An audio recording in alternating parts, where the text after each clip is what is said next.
Well, there we go. The sound of the crest with Johnny Maestro on the lead. That is Sweetest One. And I've got somebody sweet on the other end of the phone right now. I have Grace Mastrangelo. Hi, Grace. Hey, Joe. How's it going? I am doing good. And I'm sorry for all the times that I have blown your name this past week. That's quite okay. Over here. Right.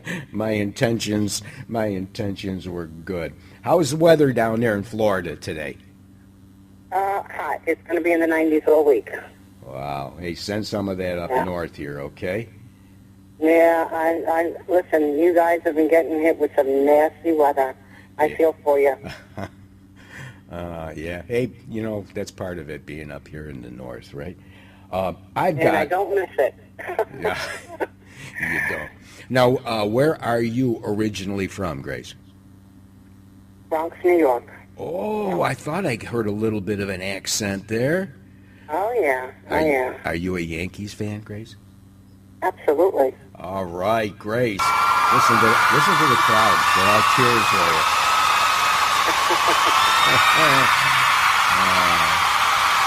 Well, Grace, I've been getting a lot of emails and a lot of messages during the week of people that are really excited about you being on the show today. And we are going to be talking about your husband, Johnny, and his outstanding musical career with both the Crest and the Brooklyn Bridge. And first of all, thank you for being here today. And I'm going to just ask you. My pleasure. I just want to ask you. My pleasure. Oh, thank you. Want to ask you some questions. Was there a special song that Johnny was most proud of that he had recorded? I mean, he had so many hits, you know. But was there one that he really, really liked? Well, it's hard to say. I think maybe You'll Never Walk Alone, because he did the arrangement on that, and it was such a success. Oh, okay. Yeah, it's a beautiful tune. It's beautiful. In fact, he used to dedicate it to all the soldiers overseas when he finished the show. I have heard him sing that song on stage, and very, very powerful, very, very moving. What about some of his favorite singers, Grace? Did Johnny discuss any of the guys that he kind of admired? Well, he liked Johnny Ray. All right. I don't know if you remember. Oh, sure I do. Yeah, Just Walking in the Rain and Cry, those tunes. Yeah. Cry. Yeah, that was his favorite song, Cry. And I remember, I can't tell you how many years ago it was because I don't remember, but we actually got to see his show, and we got to go backstage, and Johnny got a chance to meet Johnny Ray, and that was the highlight of the evening for him. Oh, wow. But, yeah, great. What about you? What about you, Grace? Is there a favorite tune of Johnny's that you like? Well, the one song that I had bugged him about, I kept nagging him, was to sing My Prayer, because I always felt that Johnny had a beautiful voice for ballads. And, I mean, a lot of people have told him that over the years, but my favorite song was always My Prayer by the Platters, and I just felt that Johnny had the voice to really put it over the edge, and he did. Yes. I mean, everybody tells me that his voice was always better than the originals. He just had a certain quality for ballads. Yes, he did. And he put a lot of emotion into his music. Didn't you tell me that Johnny had a studio at home? Did he do? Okay, so he did quite a bit of recording at home? He did. He re-recorded the double album. He did the Christmas album. He did the Peace on Earth album. So, needless to say, I went to sleep listening to every single song, and he was such a perfectionist. He'd be up till 3, 4 in the morning, doing, finishing the last touches on the song. So I knew like every note and every song. So if they made a mistake on stage, I was like, oh, that's not supposed to be in there. So you knew, didn't you? Of course, I was the only one that knew it. Now, did he used to run the songs by you and say, Grace, well, what do you think of this, or what do you think of that? Oh, God, no. No, he left. No. Now, that was all up to him, right? That was all up to him. He was the engineer. Yeah.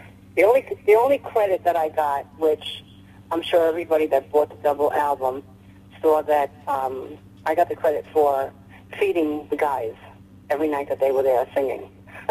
I was in charge of the dinners. Oh, I bet you made some good ones, huh? Oh, yeah, pasta vazul. Oh, right. And yeah, they all had a ball. You're making me hungry right now. My wife makes a wicked pasta fazool, too. Yeah, that's a New York dish, definitely, for cold weather. Johnny's early years with the Crest, are there any stories that he shared with you about those times? I mean, they had to be exciting times in the music business, huh? Yeah, they were. He was constantly on the road, always going somewhere. But I have to tell everybody a little story. When I first met Johnny, his father was absolutely adorable. I loved his dad. And he told me the story about when Johnny was first approached about singing, and he had 2 gentlemen come to the house, and because Johnny was too young, I think he was 17, and they had approached his father and said to him, we'd like you to sign a contract because your son is too young. And his father said, sign a contract for what? He said, for your son to sing. He said, my son sing? He said, my son doesn't even talk. And everybody, because today, people would always say, oh, Johnny was so stuck up, he never talked, he never bothered. But that was him from when he was young. He just never talked. A very quiet guy. He took everything in and very observant. Yeah, was he like that at home with you too, Grace? Was he really quiet around the house? Yeah, he was. Perfect husband, huh? Yeah, I guess you can call it that. But when he needed to say what he needed to say, boy, he got it out. Well, he didn't hold back. He certainly got it out in his music too, because he made his voice voice very. But he was. I don't know what state they were in. They were on the bill with Bo Diddley, and in fact, Johnny had told the story a few times where he was bringing a girl up to his room, and the cops were coming because somebody had let them know. Because of course, again, we're going back to the era when black people and white people could not even stay in the same hotel. Yeah. And they were coming to arrest him, and Bo Diddley went up and got him and put him in the trunk of his car and drove him out of state. Wow. So, yeah, those were bad times. Wow. I read someplace that the Cress were the first interracial group, and from what you and I were saying, I guess that is the truth then, huh? The Cress were the first one. Wow. It was tough times for them, not being able to eat together in the same diner, couldn't use the same bathrooms. It was really hard for them. Wow.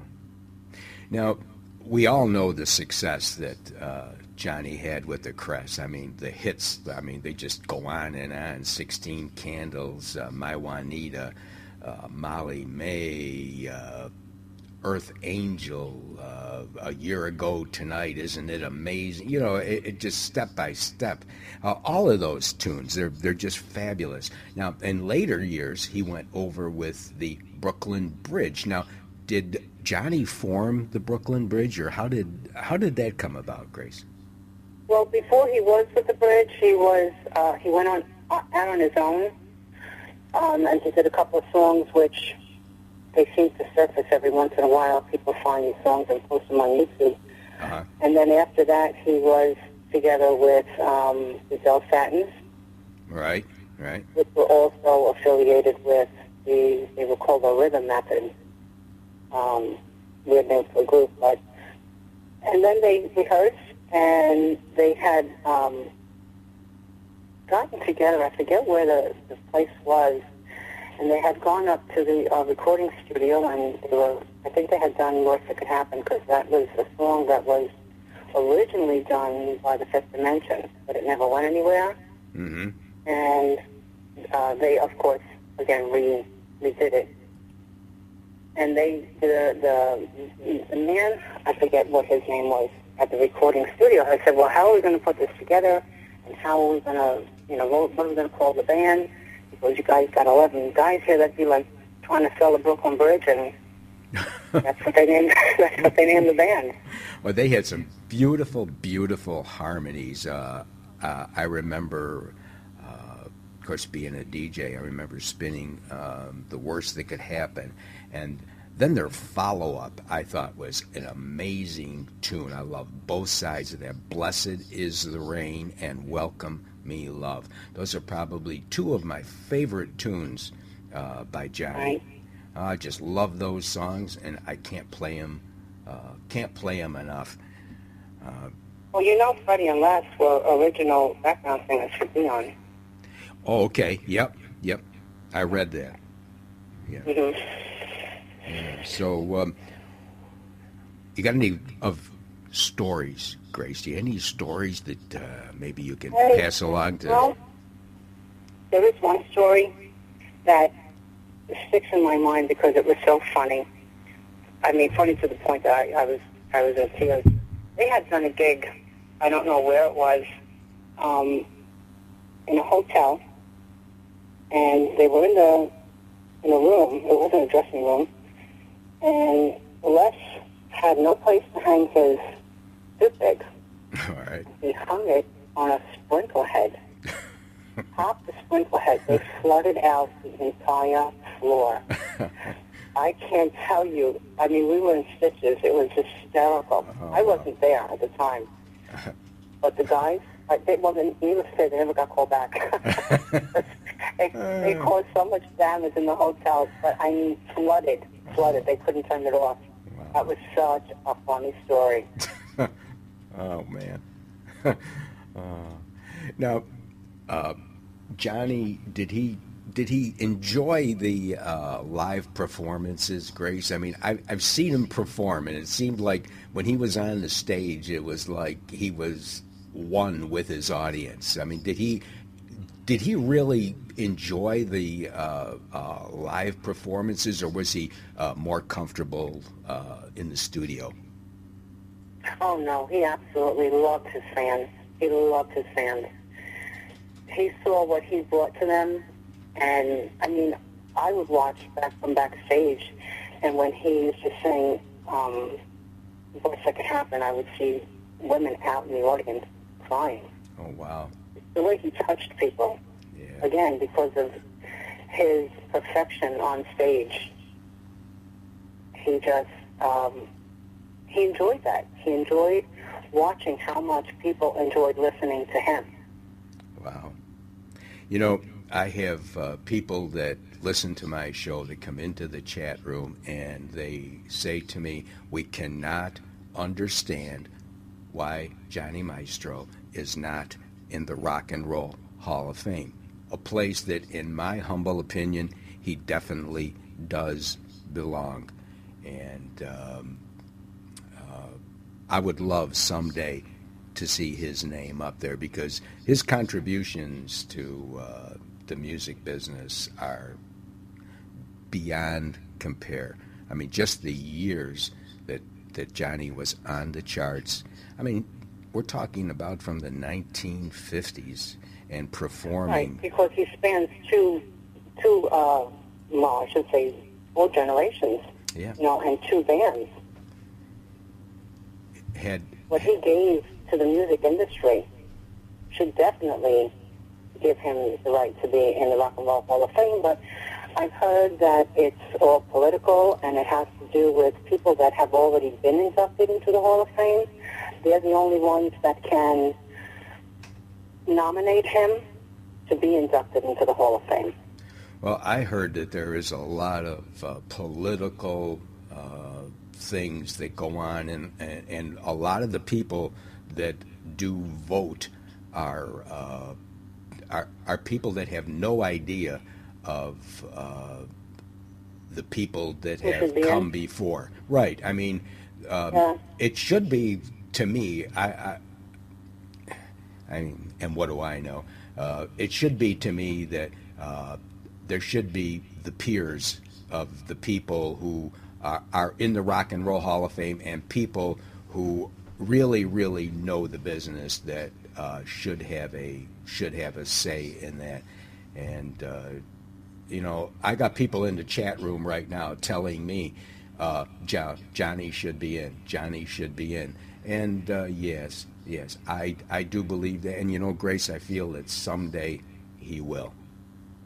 I hope so. You know, if anything, I think fans should have some sort of a play in, you know, not just Johnny, but of other people that have not over the years been inducted into the Hall of Fame. And it should be the fans that have a say in who does get inducted.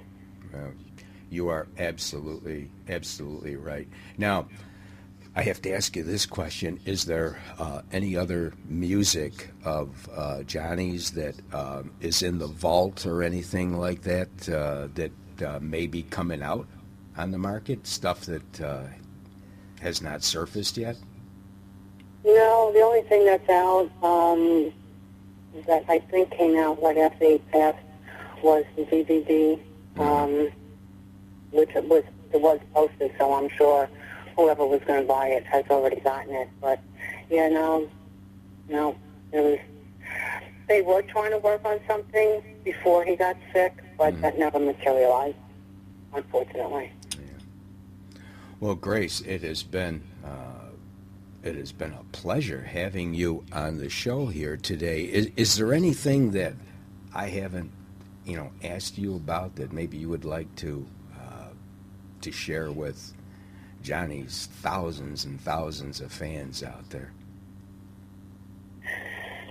Oh, I could keep you on the phone for hours. Well, okay, come on, let's do it. There's so many things, so many things. Well, I got people in here that are saying we love you, Grace. This is in my chat room. So well, I really do appreciate this. I have to tell you, I didn't, just being his wife, I didn't think that people really wanted to hear from me, because of course Johnny is an icon, and I'm sure whenever there was an interview, they were all ears. But it's an honor for me to know that people would be interested in hearing what I had to say. Well, you've kind of choked me up here, Grace, and making it a little hard for me to talk right now. And that generally doesn't happen, but we loved Johnny and his fabulous music, and you, Grace, are keeping it alive by talking about Johnny, and stations like Oldies Plus and all the other ones out there that are spinning the great doo-wop tunes, the classic rock and roll. Hey, we all know who Johnny Maestro is. Not was, but is. And we will keep his music alive, Grace. We will keep his music alive. I'm glad. I'm glad that everybody does. I want to thank you so much for being on the show, and I hope that maybe someday you'll come back on again, okay? And we can talk, and we could talk about Pasta Fazool or something like that. All right? Well, thank you so much for having me on the show. It was a pleasure. Oh, Grace, believe me, it was our pleasure. Thank you, and God bless you. God bless you too. Happy birthday, baby. Oh, I love you so. 16.